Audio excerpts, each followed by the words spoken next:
long history of this building goes back to 1909, and it was originally built by the Rock Island Plow Company as a warehouse and showroom for the tractors that they built.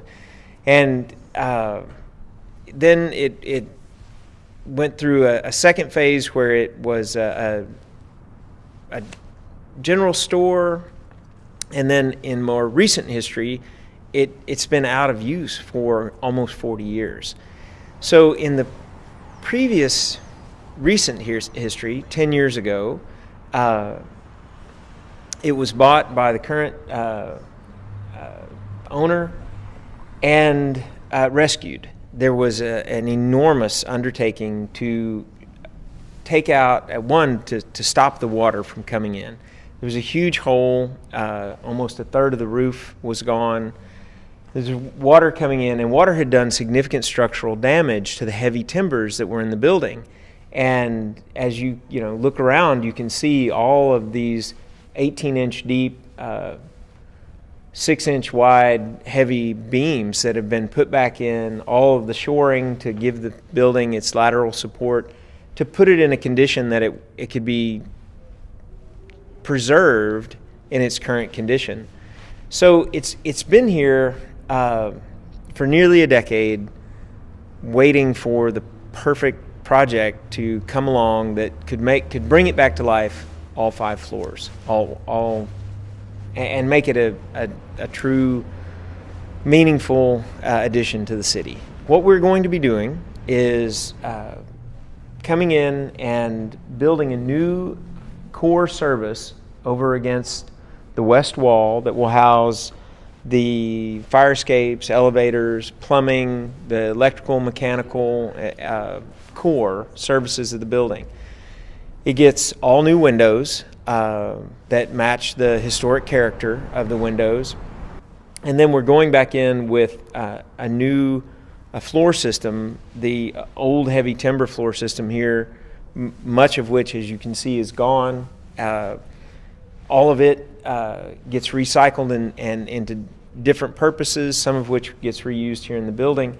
And then we're coming back in with a new properly fire-rated composite steel and lightweight concrete modern system that rests on top of the heavy timber structure that's here, which will really be beautiful because in the new system we're putting in, you'll have this magical combination of the old and new. You'll very clearly see what is new 21st century additions, and we will be putting on proud display the fundamental bones of the building, what was put here at the turn of the last century. One of the things that we see in this building, you can stand on the lowest level, on the just below the sidewalk and the ground floor, and you can see all the way through to the underside of the roof. That's how much of the building has been deteriorated.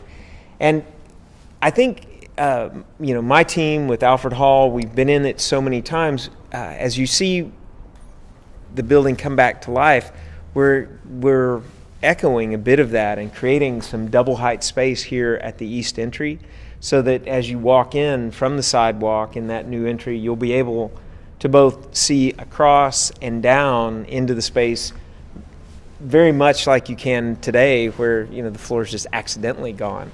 When the opportunity came along to even look at this building, to think about it, and it became clear that this building was about preserving what's here in the heavy structural stuff. The outside walls are 2 feet thick, and it's very, very sound, the big bones of the building, and it's already got a brand new roof on it. The previous owner did all the hard work. So now the job is to come inside and build basically a new building inside it without messing up this big, heavy structural stuff. I could get my mind around this. It's close enough to new construction. It's in the heart of downtown. It's an iconic building. It's beautiful. It's got these exquisite brick cast stone details, which I try and mimic in my suburban single-family developments.